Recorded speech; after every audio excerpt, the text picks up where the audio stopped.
Hi, everybody. This is Stephanie Wells here at MEFA. We're going to get started in just a few minutes, so hang tight. For those of you who are on the line, you all are on mute, so if you have any questions, feel free to type those in the chat feature, and we're going to get started right about 6:30 in about 2 minutes.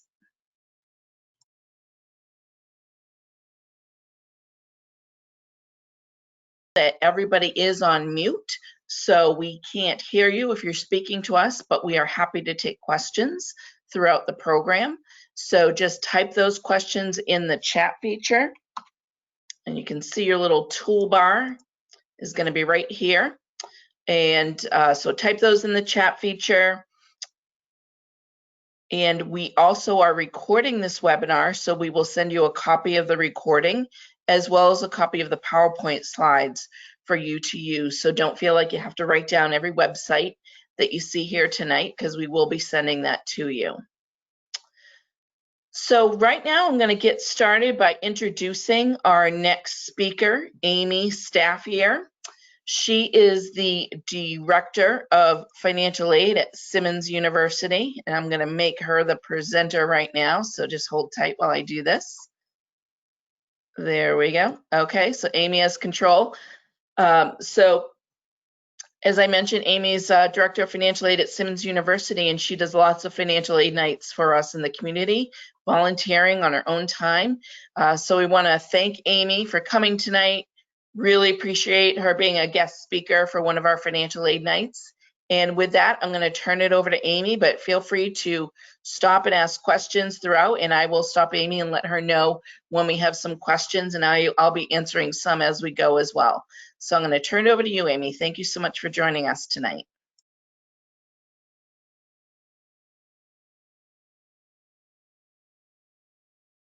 So to confirm, you can see my screen, the presentation. Okay. So thank you. We can see you and we can hear you. Perfect. Thank you, Stephanie.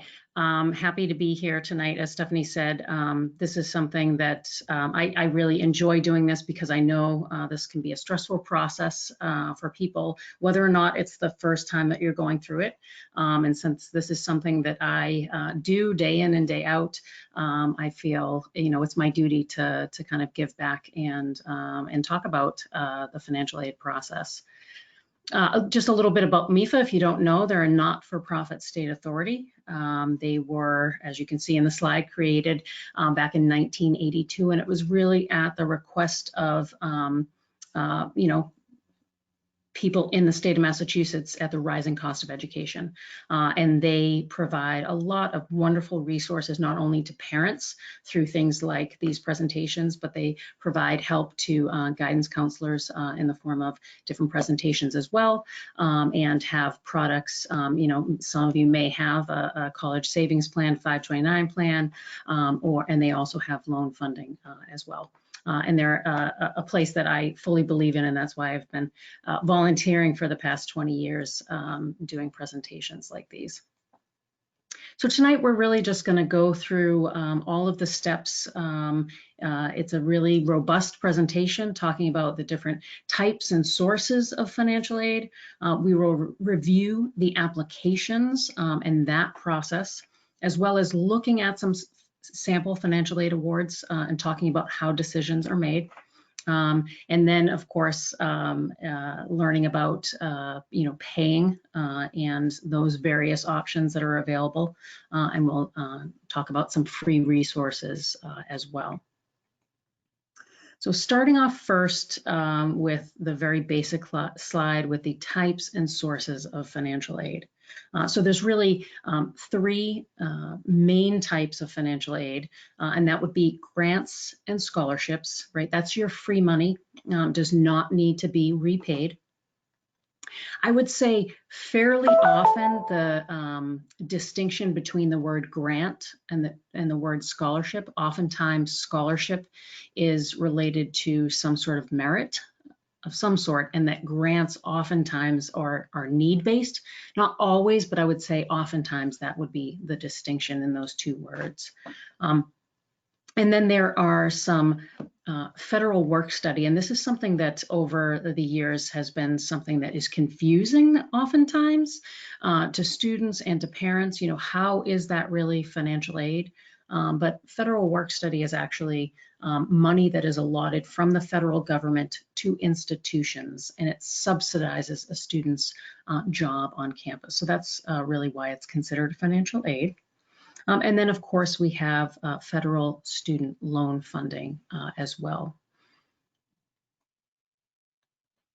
So within the sources of financial aid, things come from different areas.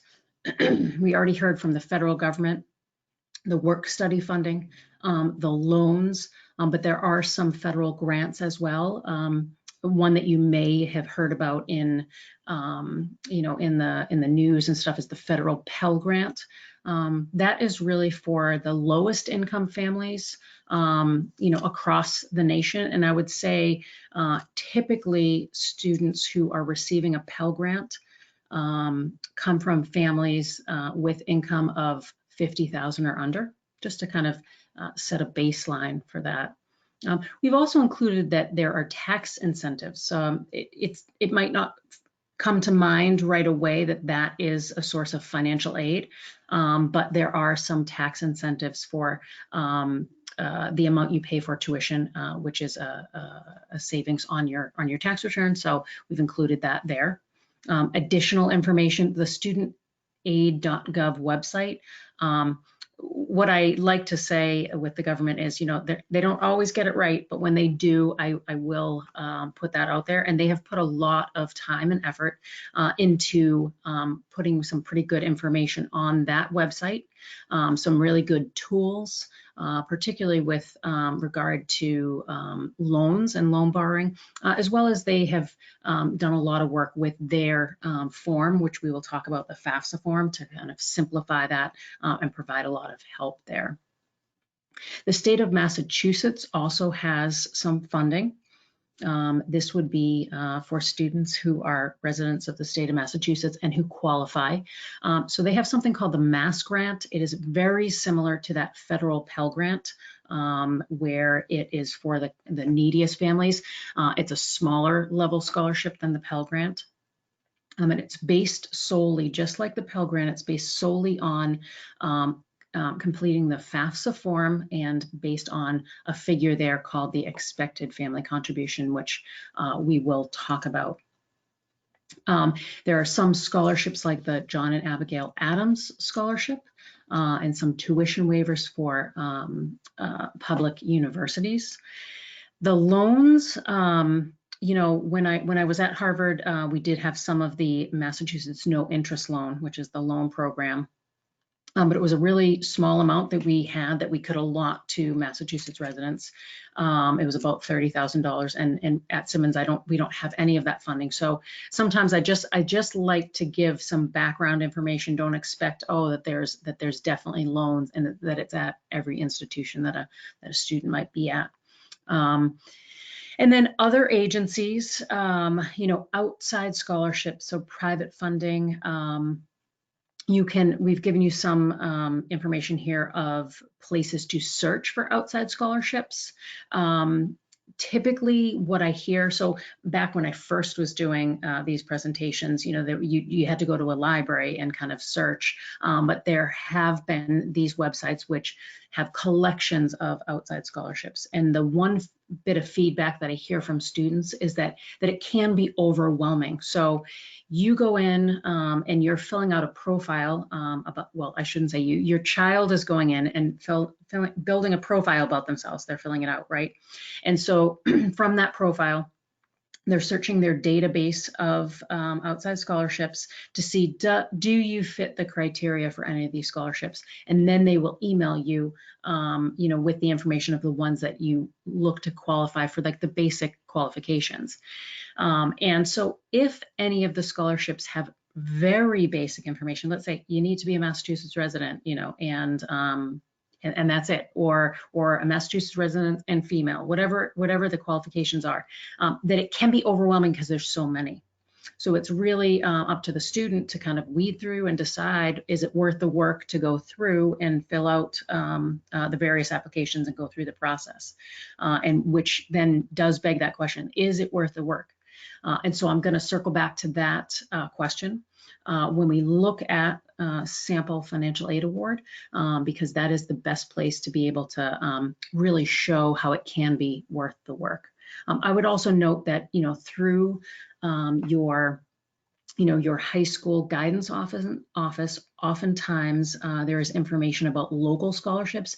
And I would say, the vast majority of students who are bringing outside scholarships in, have these outside scholarships that they may have gotten through the town and kind of through that the high school guidance office. It might be a local Elks Club or Lions Club or things like that. So definitely look, have your children make sure they know about any of those opportunities through their local high school.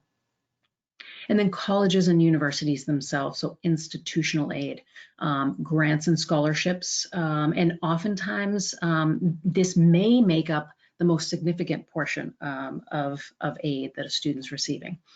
Again, I would point out with the loans, a university may have some loan funding available, but I wouldn't say it's necessarily typical. So I wouldn't put it out there to expect, that you would always be seeing that. It might be some sort of emergency loan offering that they may have available. And to that point, when I'm doing this presentation, I always kind of like to set the stage for my answers, which normally I'd be taking answers, questions throughout the presentation, but in this kind of webinar format, we're not going to fully do that. But you will hear me say oftentimes, it depends. And that's really important because it really does depend on the institution. There are certain rules that we must follow for federal guidelines, but then with institutional funding and institutional policies on things, it's really going to vary school to school. It doesn't make it easy for you on the other side because there's not necessarily a clear answer on some things, but it just means that you'll kind of may need to ask at each individual institution. So federal student loans, the student is the sole borrower. All they need to do is complete a FAFSA form. There is no credit check that is done. So this is very atypical of borrowing loans. But that is one nice benefit through the federal government, that students are able to borrow some loan funding. You can see, and I am a person who likes to use their hands in presentations, and I will point at things, which obviously does not relate over this webinar. But looking at the right side of the screen, the annual limits, there are limits to what a student can borrow. So you see that it goes up by about $1,000 each year.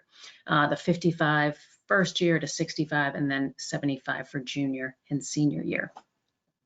It used to be, and I am at the point in my career where I think, oh, it was just a few years ago, but it's been more than a few years, where the limits were actually 35 freshman year, 45, and then 55 junior and senior.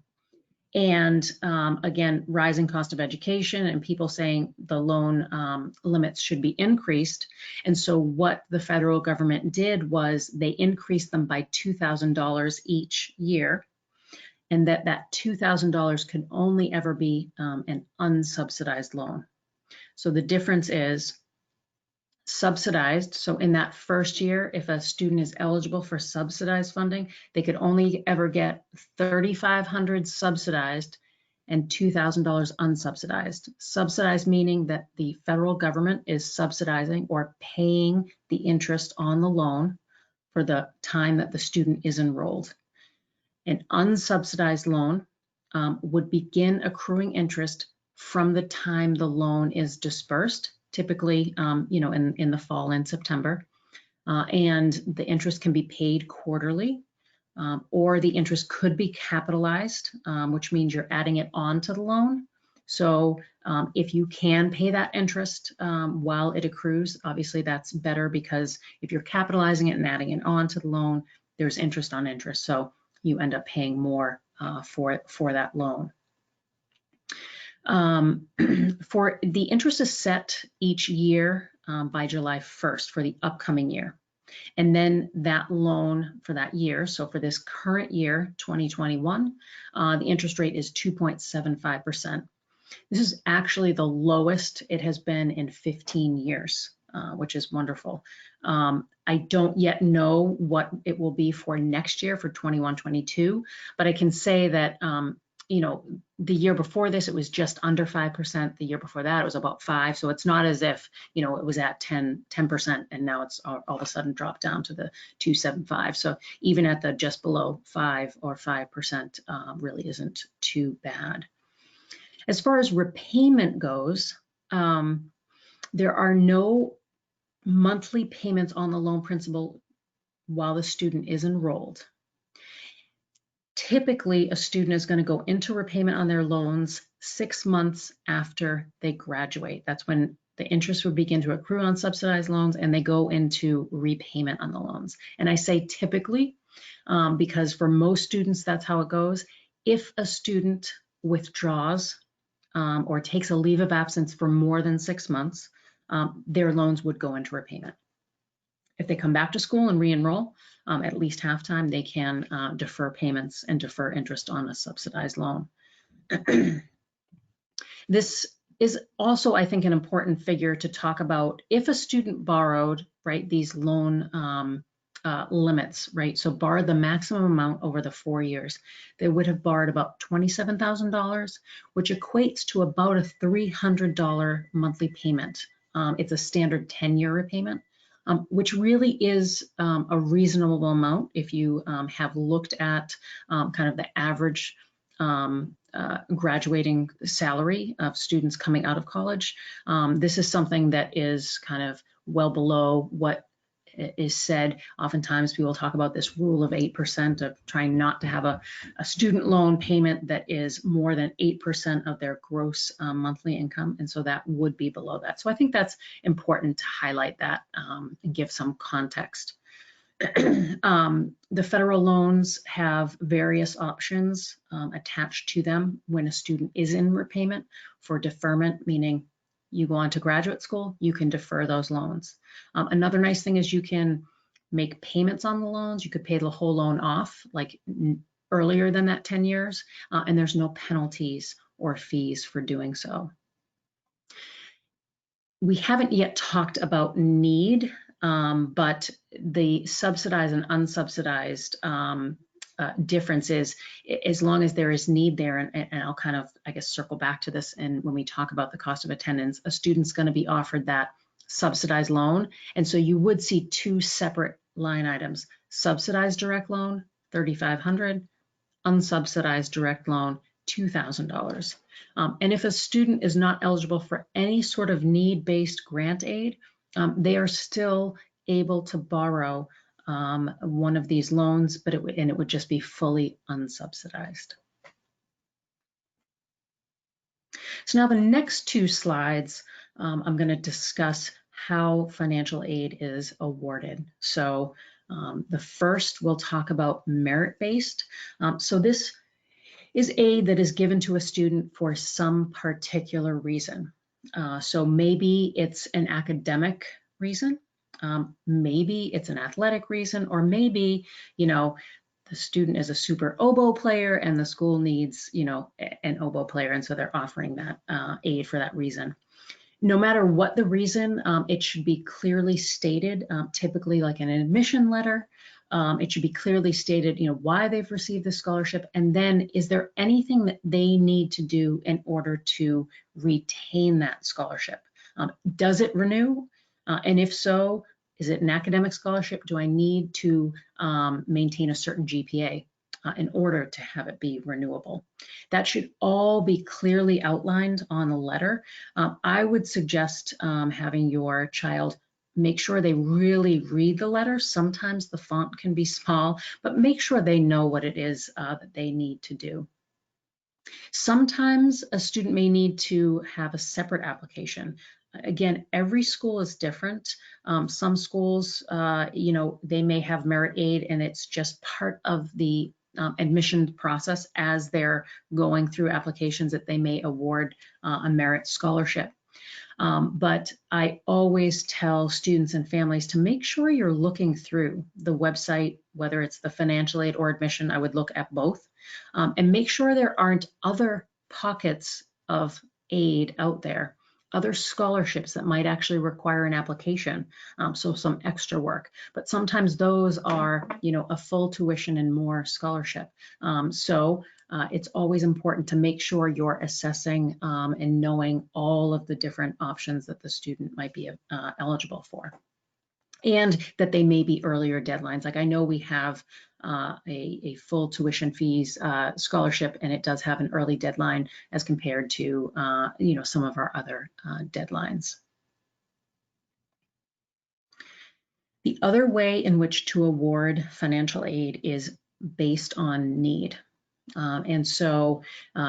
This second bullet point, that eligibility is determined by a standardized formula, I like to just call this out and just discuss that a little bit, because while it is true that in filling out the federal FAFSA form, which we'll talk about, there is a standard formula there, and for any sort of federal aid, any state aid, you have to be using that formula. But there are some schools that use a different form, the profile form, in conjunction with the FAFSA form, and they may use that in awarding their institutional aid.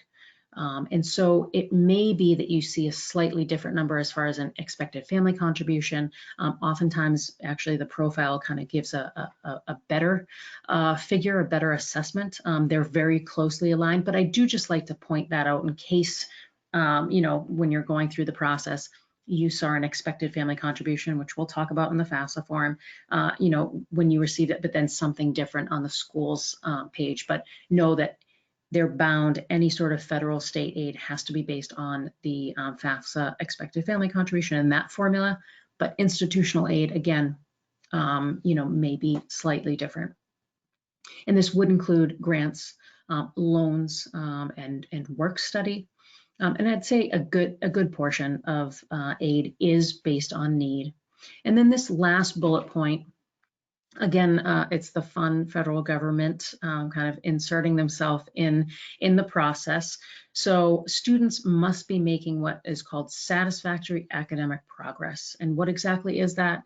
The feds have defined it in two ways. There's a GPA requirement. So by sophomore year, a student has to at least be at a 2.0. So the bar isn't super high. But that's the GPA requirement. And then there is a PACE requirement, which means, like, is the student progressing on in their program, and are they going to be able to kind of graduate in a timely manner receiving this aid? So a student has to be at basically at about 67% PACE.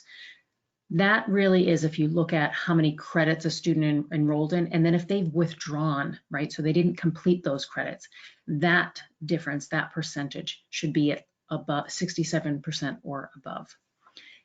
There are appeals that schools can take. And so even if, I would always say this again to students, to families, if a student is ever in a position that they have lost their financial aid eligibility, whether it's SAP or whether it's a merit award, I always say, reach out and see if there's an appeal process out there, right? The worst they can say is no. But the best that they could say is actually, yes, there is an appeal process, and you could get that aid eligibility back. So now we're going to jump into the various applications. Starting out with just a timeline, it is critically important, and every time I do this presentation, I really harp on how important it is to know what the deadlines are for each school, know what the applications are that the school is requiring, and make sure you are meeting or exceeding what those deadlines are. Again, they're gonna vary by school. I myself am a checklist person.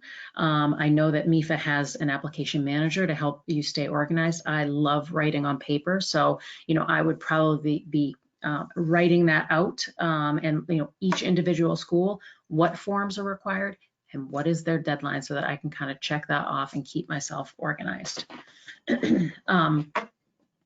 And it really depends. So early action decision deadlines oftentimes are in October or November. And the financial aid deadlines, while some of them are bumped up, other schools may not have them that early. So it really is a matter of making sure that you're looking at each individual school. But oftentimes I would say, and this has been true, that like a February or March, but really sometimes schools will align it with the admission deadline that you're applying to. So if it was an early action deadline that was, like a November 15th, they may align the financial aid deadline with that. And if you're applying regular and that's February 1st or February 15th, they may align with that. But again, every school is different. And so it really is important to know what those deadlines are. Some institutions will be fine if you submit something after the deadline, but I know from colleagues that there are some institutions that they hold very hard to that deadline because they have limited funds, right? So you just want to ensure that you're getting things in early. The FAFSA form. So this is the free application for federal student aid. So just right there in the name, it is free to complete. I know that the federal government actually bought out, there was a website, FAFSA.org, that used to be out there that charged people like $75 to fill out the FAFSA form. The federal government actually ended up buying out that name. But I did just hear this week that there was some sort of website out there that was charging like $150 and helping you complete the FAFSA. I'm telling you, the FAFSA is not as difficult as, say, the profile form to fill out. There has been a lot of streamlining of the FAFSA, and there is help available as well. And so we'll give you that information. It is required by all colleges, so every college is gonna be asking you for this form. It does become available, so it's currently available. Is available, opened up as of October 1st, and you can go to FAFSA.gov to complete that. You can also use this My Student Aid mobile app, which allows you, the student can load it onto their phone, the parent can load it onto their phone, and you can be completing it on your own device, but as a connected application. I would just also add that it's the picture here on the bottom, welcome to My Student Aid. I have recommended in presentations, because this is now like maybe the third year that this has been around, I recommend that people download this, even if you don't want to complete your FAFSA on there, because those 3 bars on the right-hand side, when you click on that, there are more options there. There's a budgeting tool. There's a connection into the college scorecard, which is a great tool if you're researching schools, looking at cost and academics and all of that.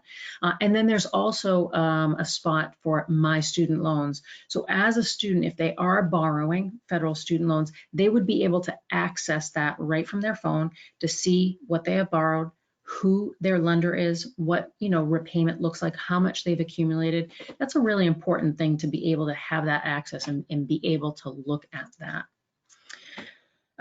So what you can, if you haven't filled out the FAFSA yet, or if you are, say, the parent of a junior, just something to note, you do need what's called an FSA ID, so the Federal Student Aid ID. The student needs their own FSA ID, and one parent needs their FSA ID. This gets you into the form, but really the most important thing is it is your electronic signature for completing the FAFSA form. Students and parents, if they borrow a federal loan, would also be using this to sign off on their loans. So what I do suggest is, when you go in to get that set up, I would suggest doing it prior to starting the FAFSA. so that you already have it all set and plenty of time to be authenticated in who you are. But make sure you're saving that somewhere, you're writing that down, because you're going to need to use that again. And yes, you can recover your FSA ID, but it's not always the easiest process. The IRS data retrieval tool is something that's been in place now a number of years, and it allows you, when you are completing the information about your income and taxes, so AGI and taxes paid, you can actually link over to the IRS and they will pull that data in. It is masked, but they're pulling it right off of the tax return form, which is a great benefit and makes it a little bit easier. There is a FAFSA webinar that MEFA did that is quite good. So if you were interested in that, you could check that out. And unfortunately, because I do get this question sometimes, like, do I have to fill this out every year? And yes, you do. And if you have more than one child, you as a parent just need one FSA ID and you're signing for each, but each child would need to fill out their own FAFSA form. So what exactly is reported on the FAFSA? It's going to start off with really basic demographic information, and it starts off asking information about the student. And when it refers to you, it's referring to the student. So sometimes I've had parents who have started to fill it out and are answering it for themselves in that beginning part, but really that is that student information is started. So it's asking, name and address. It's going to ask citizenship status. If someone is a non-citizen, they can bypass on the Social Security by using all zeros, and they would also need to print a signature page and sign and mail that in because they would not be able to get an FSA ID. It's going to ask about the colleges where the student is applying, because that data will then electronically get sent to the institutions. You can list up to 10 colleges on the FAFSA form. Of course, I've had the question, what if I'm applying to more than 10 schools? So I would be probably prioritizing by deadlines, right? So if you had an institution that had a later deadline, I would want to make sure that my institutions that had an earlier deadline were listed first. You can then go back into the FAFSA. I would wait. Usually they say, say at least 2 to 3 days for the schools to get the information. And that would be as long as the FAFSA is fully signed as well. Let's say the student went in and put parent information, but only the student signed and the parent hadn't yet signed. That FAFSA would be in a holding pattern until that parent signature came in, and then they would release it onto the school. If the parent hasn't signed it within 7 days, they'll push it onto the school anyway. But in order for, if you want to, because you can remove a school and add a school on so that school then gets information, just make sure that the school that you're removing, you've given enough time for that data to get to the institution. And then when all is said and done and the student knows, where they're going to go, and they're confident, they just make sure that that institution is still listed, that their school code is still listed on the FAFSA form. And when I say school code, you don't necessarily have to know that, because you are searching by college name, and they come up on a list and they'll insert the school code. So, as far as whose information goes on the FAFSA for parents. So if parents are married, including same-sex parents, both parents' information is on the FAFSA. All parents who live together, whether they are married or not, their information goes on the FAFSA.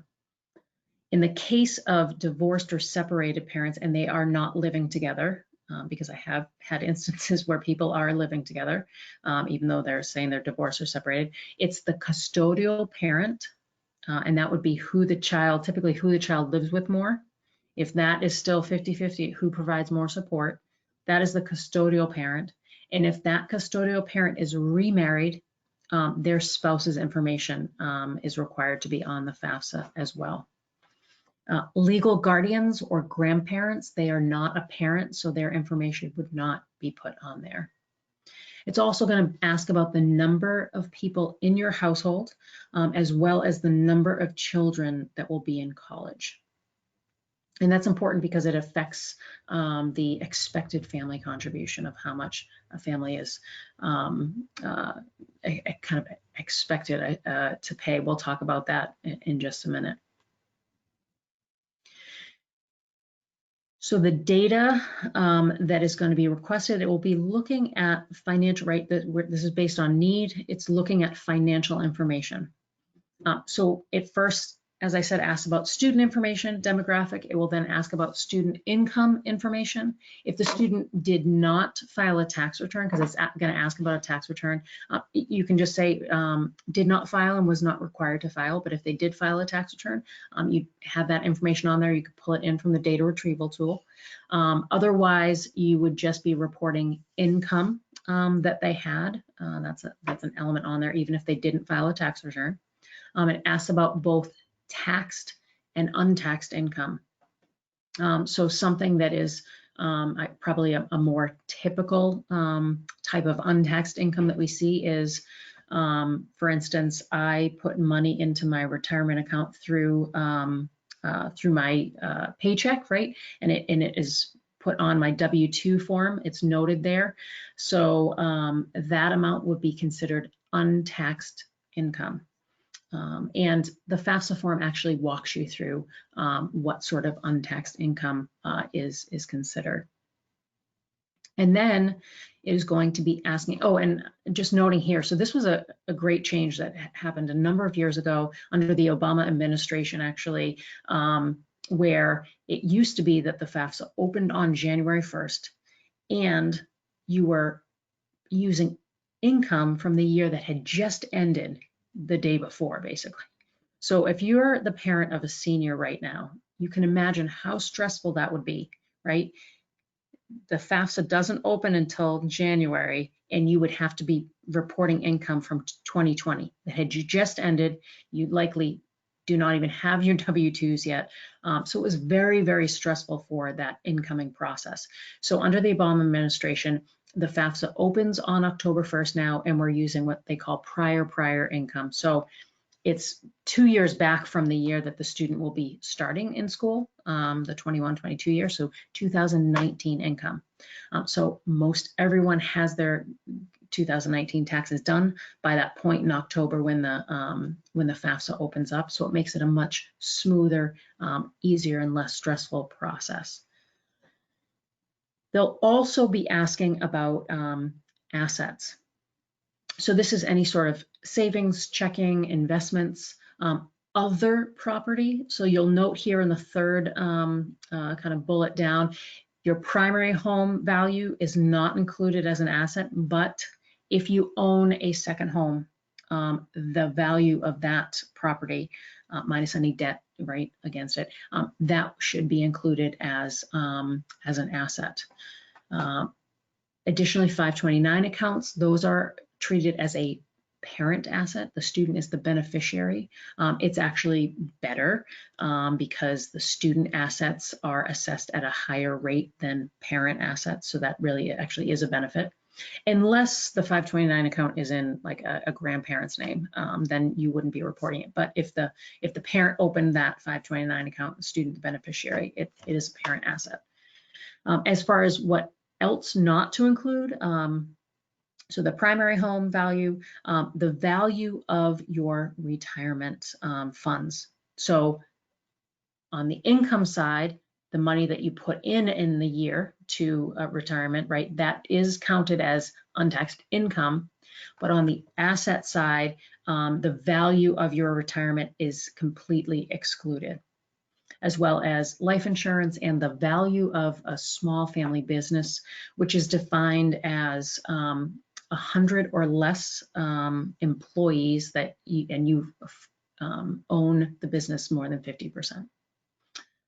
And there is no spot on the FAFSA to report any sort of debt, credit card debt, or anything like that.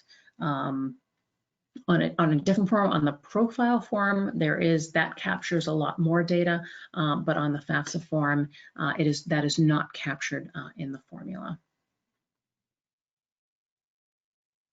So other applications, the CSS Profile is another one that you may see at an institution.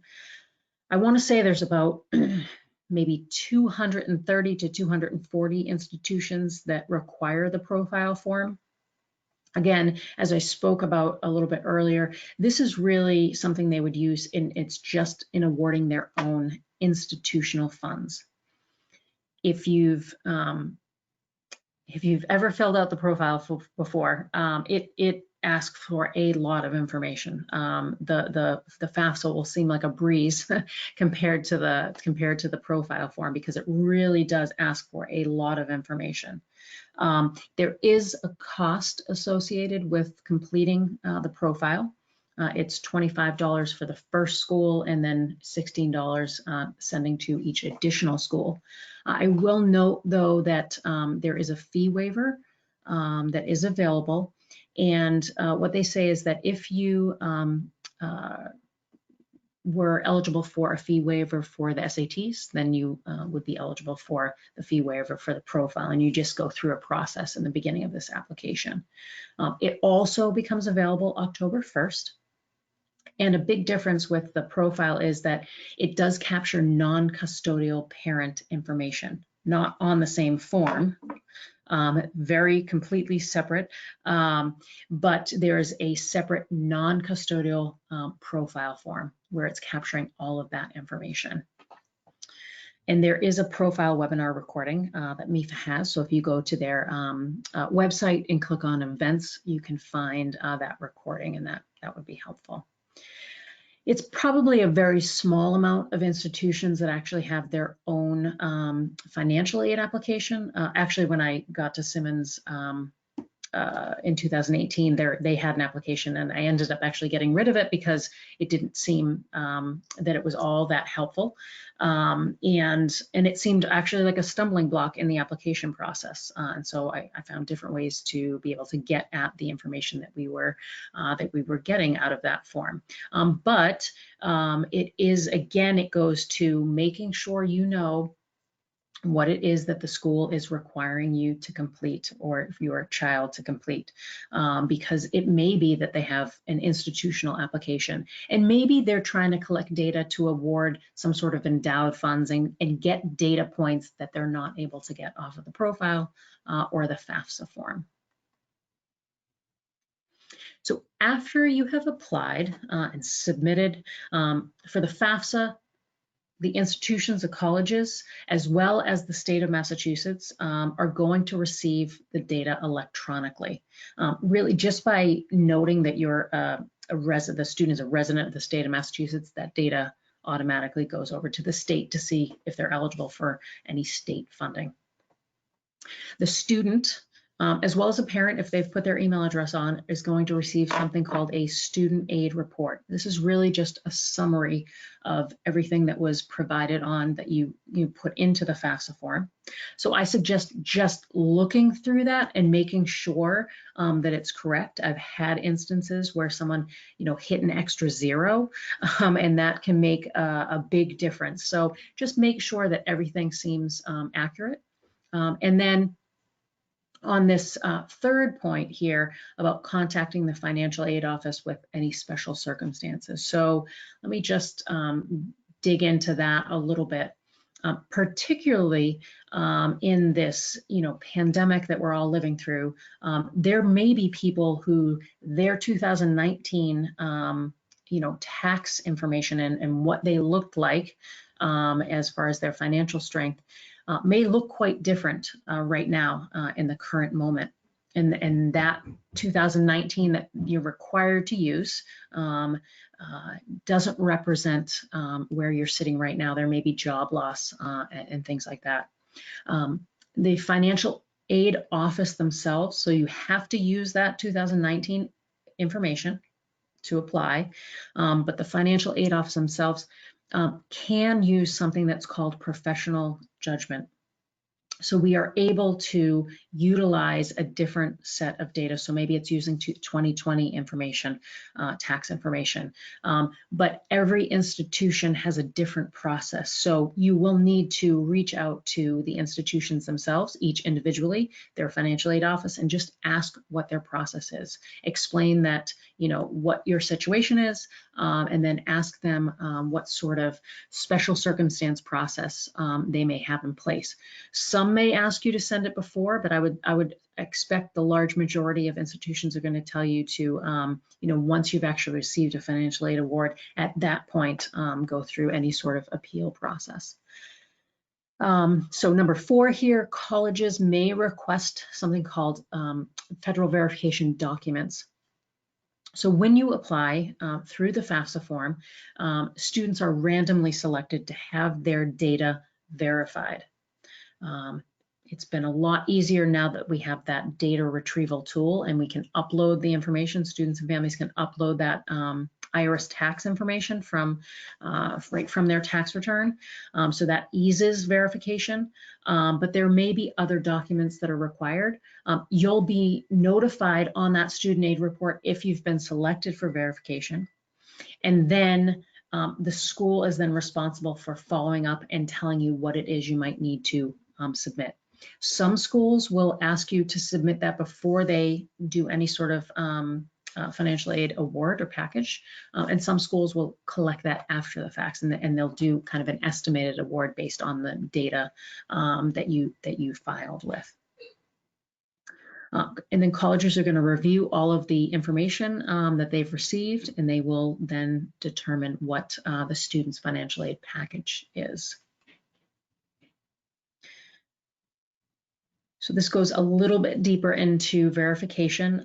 We're required to verify certain data elements. AGI, taxes paid, certain untaxed income. So that's mostly coming off of the tax return. So again, if you use that data retrieval tool, you're typically less likely to get selected for verification because that has already happened.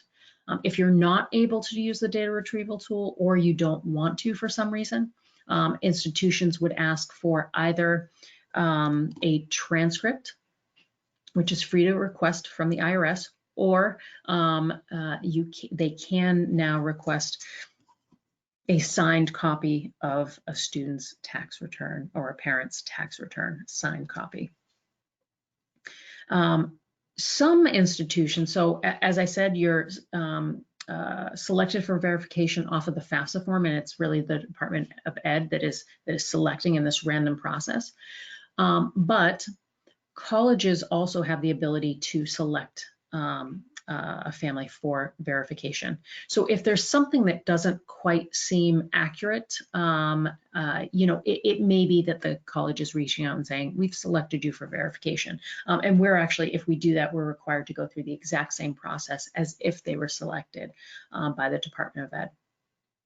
So you have to comply with all requests in order to be awarded any financial aid. We're required to, make sure everything is complete. We've gotten all of the documentation, gone through and cleared up any sort of conflicting information before we can disperse and really award any sort of federal aid. It may be, every institution again is different. So how they communicate with the student can vary. So it may be an email that the student gets. They may need to log into a portal that they have, access to.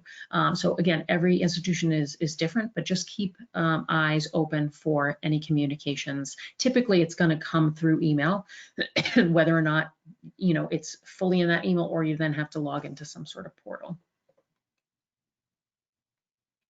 So the Financial Aid Office, we are your friends. We are here to answer any questions that you have you know, whether it's, you know, learning about or finding out about how they treat, these are some questions you can ask. How do they treat outside scholarships? Because they have to get integrated into a student's package. What is the criteria for renewing? What is required as far as forms in another year? You know, some institutions, if they have the profile form, they only collect it in the first year and they don't collect it in subsequent years, and they only get the FAFSA. And then some institutions who use that profile form will collect it all 4 years. If something has happened, there's a change in family circumstance, even if it's partway through the year, I always encourage you know, students and families to reach out and find out, is there, you know, an appeal process in place for, you know, a mid-year reconsideration of aid if something has happened within your family. And, you know, just even asking if you can appeal the award. I mean, some institutions won't, you know, don't have an appeal process, and then a number of institutions do. So it really just is a matter of asking. And again, I always say, you know, why not ask? Because the worst they can say to you is no, and you're really no different than if you hadn't asked, but maybe that there is something available, and so it benefits you to just ask. And then, you know, in these COVID times, I know that a number of institutions like myself, we are fully remote, working from home, but we're still fully available, you know, whether it's through the phone or email, and some places have, you know, chats available as well. So please reach out to us and ask any questions that you have. Right, looking at how those, yeah. I think we're going to stop and take a question break if you don't mind. We have some Perfect. great questions I've been holding on to. Okay, great. But before I throw those out there, we did have a question about, you know, somebody who was laid off, and you did address that as far as, but I did want to reiterate, you know, 2019 is the income information you're reporting, but 2020 is a whole different year, and a lot of people have suffered a lot of economic, you know, problems with layoffs or furloughs or even pay decreases. So be sure to be reaching out to your financial aid office. We can't stress that enough. It's very important. They need to know what changes have taken place in 2020 so that they can work with you.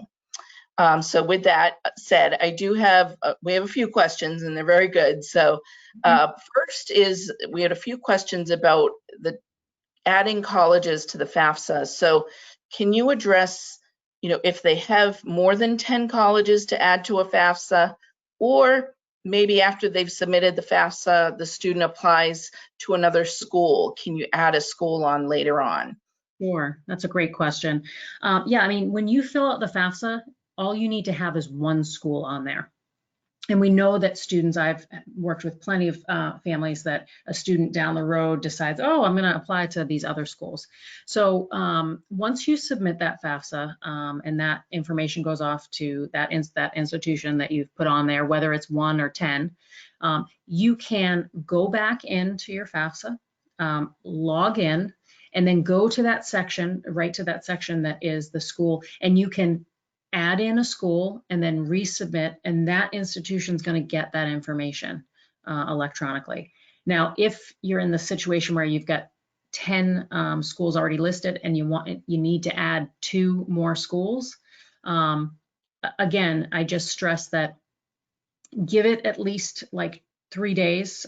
You can try and call the school and see if they've received the FAFSA, but oftentimes they are not going to confirm that because they don't want to, they may not load all their FAFSAs in until they know who's admitted, and they may not kind of want to give that away, but you can certainly try and call. But I would give it at least, you know, 3 days. You can log back into the FAFSA form, again, go right back to that section where you're adding the schools, and you would just remove a school and then put in the new schools that you're adding on. Just if you're adding 2, just remove 2 and put those in. And then, as I said before, you know, when all is said and done, the student knows where they're going, just make sure that that school that the student is attending is still listed there on the FAFSA. Great. And then we do have quite a few questions, and this comes up at almost every seminar from parents who are concerned that well, one specifically asked, if they don't file the FAFSA the first year, can they still get financial aid in subsequent years? And the answer to that is a little complicated. So they'd be eligible for federal and state aid. But I know that some private colleges, if you don't apply for aid the first year, they won't consider you in subsequent years. So can you address that specific question? Sure. And then also in conjunction with that, we have some concerns from some parents who are concerned about applying for aid because it might hurt their chances for admission, their students' chances for admission, especially maybe a need-aware school. So it's sort of a twofold question. Yeah, those are both great questions. So let's see. I'm going to tackle the second question first. So you can look to see, first of all, typically a school will say whether or not they're need aware or whether or not they are need blind, meaning they're not looking at finances at all. As far as the question of whether or not to apply for financial aid, because thinking that it might affect chances. I mean, again, as I say with almost every question, it depends on the school. So I'm not going to say, oh, no school ever, doesn't, that's a need aware school is not looking at finances and possibly, making a decision. But I would go back to, are you able to afford the school without financial aid if the student was admitted? And if the answer is no, that you really need financial aid, well, then I think that's your answer right there. Then you need to apply for financial aid and just see how that plays out. And the student may very well be admitted. It doesn't hurt their chances at all because not every school is going to be, cutting out a student that needs some financial aid. And then for the second question about, applying or not applying in the first year, but maybe needing it in the second year. To Stephanie's point and to what I've been saying, every institution is different. So it may be that an institution that you didn't apply in that first year, and then you do apply and they're able to award some institutional like need-based aid. But there could be institutions that, say, well, if you didn't get it in the first year, you don't get it moving forward. I'm of the mind that you should apply and see what is offered to you, and you can always kind of decline if it's just loan funding that's available. And so that would be my answer to both of those questions. Great, thank you. And I'll just reiterate, I've talked to lots and lots of colleges about that question. And most of the schools that I've spoken with that might consider your finances as part of the admissions process, it's not all of their students that they're looking at. It's typically, are we going to take a student off the wait list, which most schools don't take a lot of students off the wait list. They might choose a student who doesn't need financing because they don't have any money left, or it might be the last few slots in the door. So unless, like Amy said, you can pay full boat for 4 years, definitely apply for financial aid. And we also had a question earlier that I'll just answer, whether or not they should file the FAFSA, and the student won't be able to take advantage of that federal direct student loan. And if they don't file the FAFSA, and even state aid, some merit-based aid, including the Abigail Adams Scholarship, which is merit-based through Massachusetts, unless you fill out the FAFSA, you're not going to be considered. So it's definitely worth it to fill out the financial aid forms.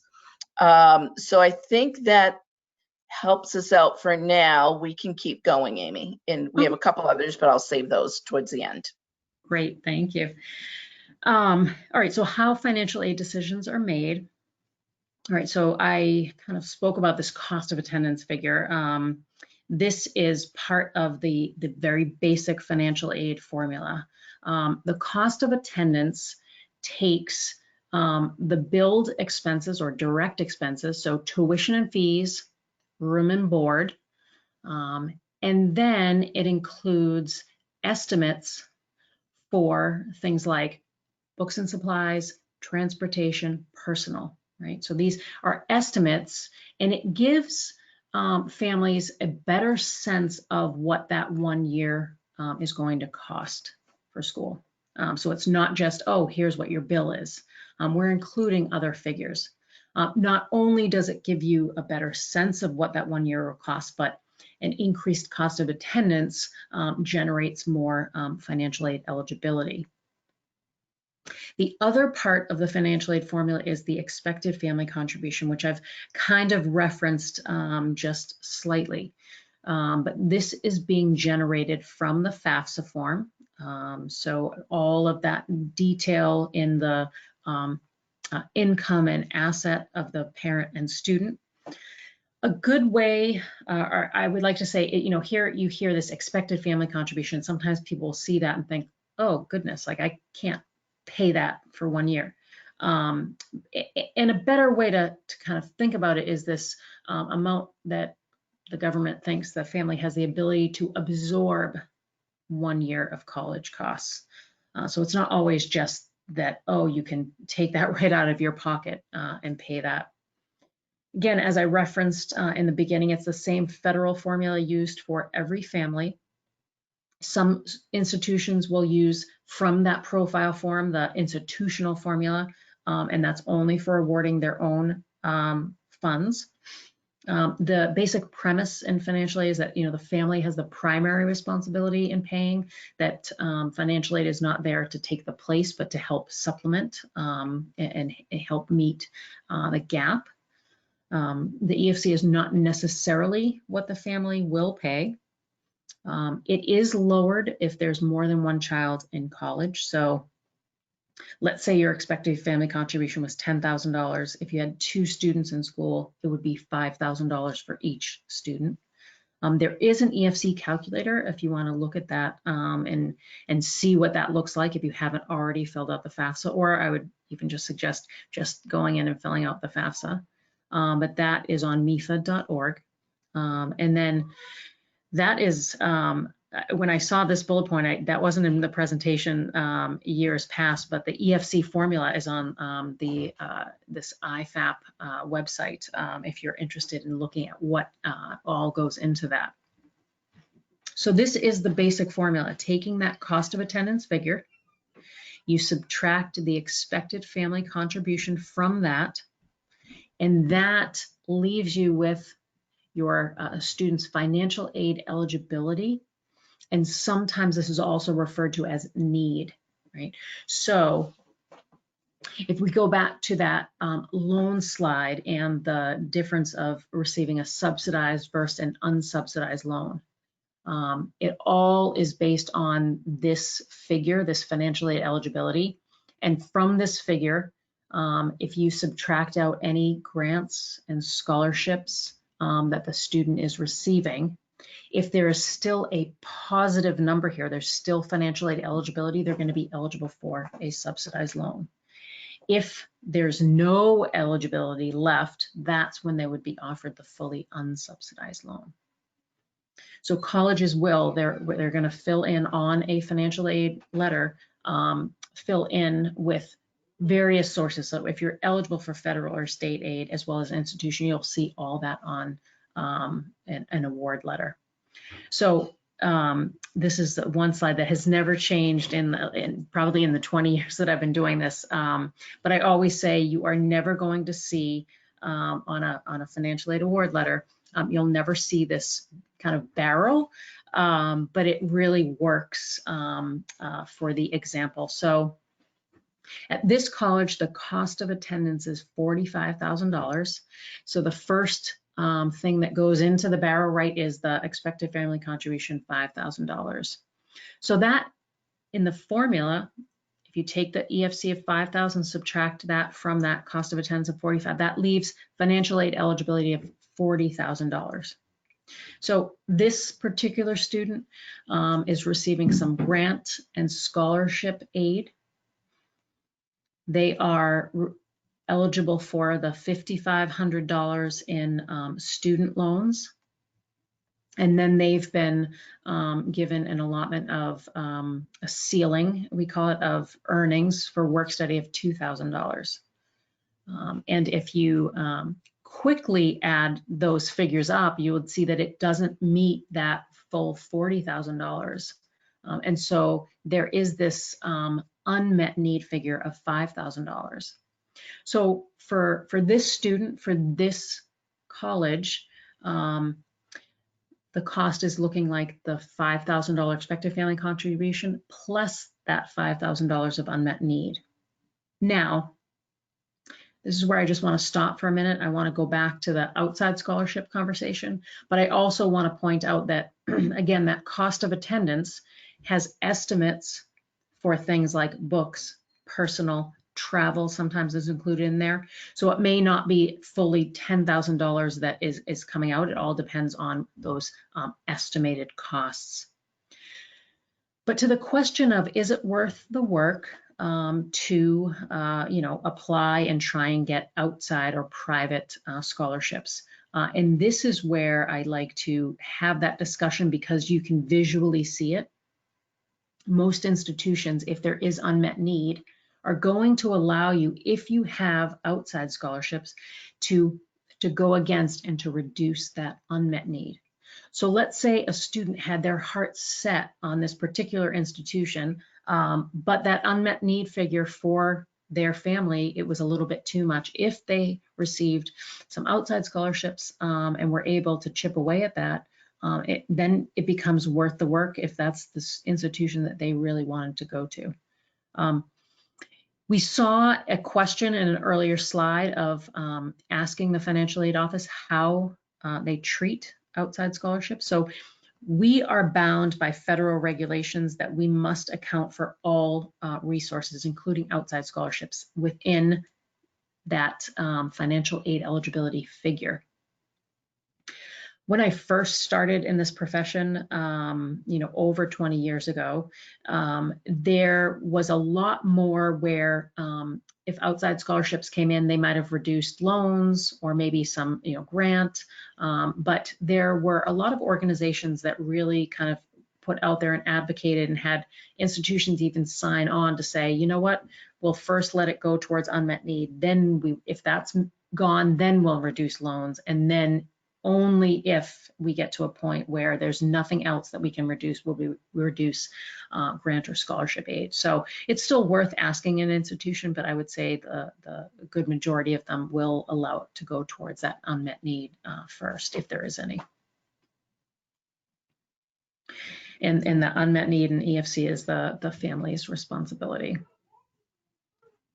So it's really hard to, in the process of, looking at institutions and seeing a cost of attendance figure that might be $60,000, $70,000, and not having a sense of, what might the cost be for me or for my child. So a number of years ago, the Department of Education really just put this requirement that every single institution has to have on their website something called a net price calculator. Net price is the cost less any grants and scholarship aid. So it gives you a better sense of what the cost is to attend an institution rather than that cost of attendance figure. It's going to ask families about their finances. So somewhat similar, not as in-depth, but somewhat similar to filling out a FAFSA. If the institution also awards merit aid, they'll likely be asking for, some academic information, GPA, test scores. One thing that I do always like to just point out is that the data out from a net price calculator is only as good as the data that you put in there. So try to be as accurate as possible when putting in income asset figures as well as student academic information. And so then what that is going to provide you is a student who looks like your student kind of academically, financially from the year before, what they received in financial aid, what their net price was. So it's really a helpful tool, particularly prior to receiving information when you're kind of looking around and maybe thinking about financial fit as well as academic fit of a school. So these next two slides, just looking at a couple of different award letters. For the ease of example, and of course this would never happen in the real world, that you'd have these three colleges that you're comparing and the cost is all the same and the EFC is all the same and the total eligibility. But for ease of example, we're looking at, that cost of attendance of $45,000, the EFC is the $5,000, and then their financial aid eligibility is $40,000. So in this example, we're really looking at, all the same student loan option, the same work study, and it's really just a variety in the grants and scholarships offered by these three institutions. So you have College A, where there's no unmet need because they're really providing that higher level of grant and scholarship, a school that is meeting full need. And then we have College B and C. And maybe it's sometimes I've heard this one, maybe one of these is that a student missed a deadline, right? And they're kind of getting dinged as far as their grant and scholarship aid, or it's just how that institution is. These are large figures, and institutions, and I'm working at two very different, when I was at Harvard, where they had, incredible resources and could meet the full need of all students. But the majority of institutions are not able to do that, and they try to award and stretch their dollars the best they can. So, it's a reality that, that at many institutions, there is going to be some level of unmet need. In this next example, this is where I start to get mad at these examples, because and what I point out is, don't just look at the bottom line, that total figure, because in this example we have an institution or two institutions that are putting in a parent loan into the financial aid award letter. The parent loan, a student actually has to, a parent actually has to go off and apply for that, and it makes this more difficult to kind of compare when there are other things included in there, and it might be confusing how they name it. They have tried to,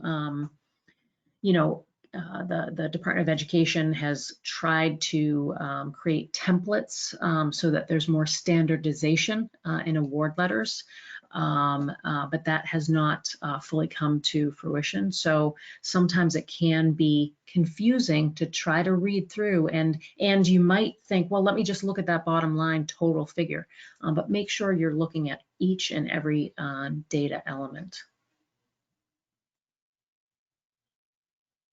Now we'll talk a little bit about paying that college bill.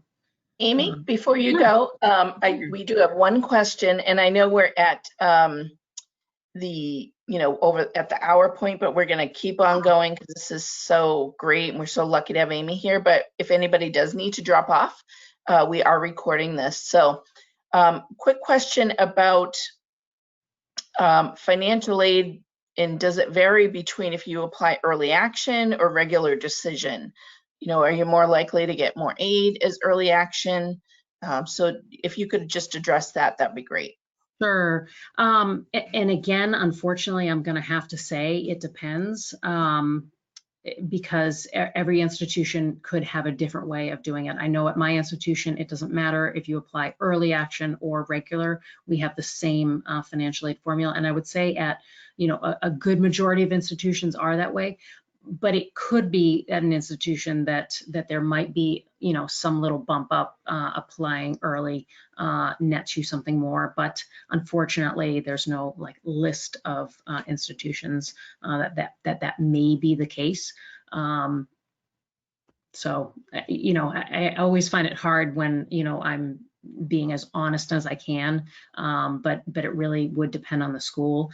But again, I would say a good majority of the institutions aren't going to be prioritizing their funding just to early students. So I apologize, I didn't even realize we were at that point, but we just have, a few slides left. So filling the EFC and unmet need. As with any large purchase, right, most people aren't able to just pull that funding right out of their pocket, right? So in this example, there's a balance of, 20,000 due. So you might be pulling from various sources. So maybe some past income. The student might have some savings or parent savings, 529 plan. And maybe some of it is coming from your current income, your current wages.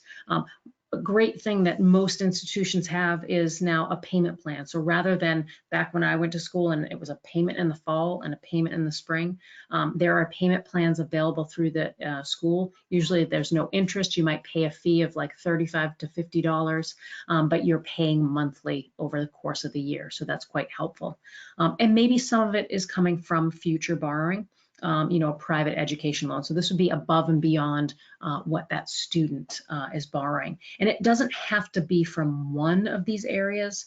You can kind of mix and try and come up with a cocktail that works best for your family.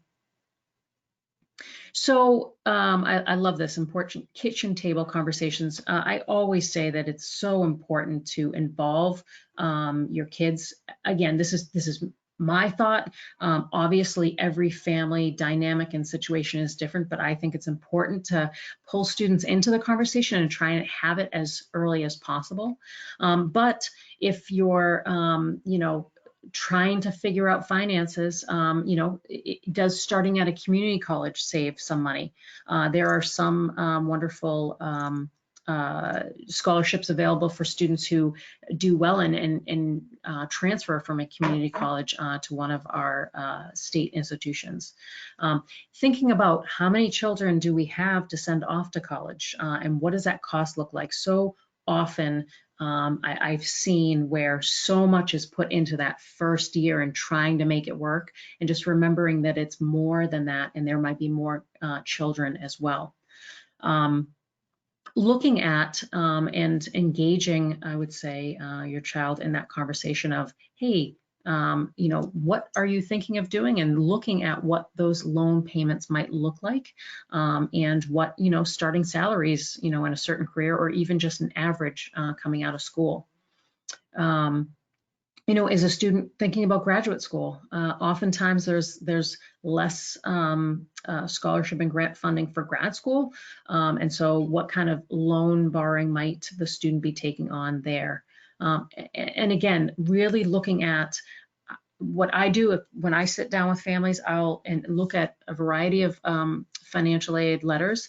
I am looking at, okay, what are the build costs and what is the grant aid against that? And then it's an easier way, right, equally to compare all of those institutions, because the estimates for things like books, those are really all the same at each institution. And then I would also throw in here, you're going to receive from most institutions, what a student's eligible for student loan funding. We talked about that, right? That 5,500 figure. And just know that you have the opportunity a student has the opportunity to take that on, or to ask for a lesser amount, or decline a loan altogether. So I always do like to put that out there as well.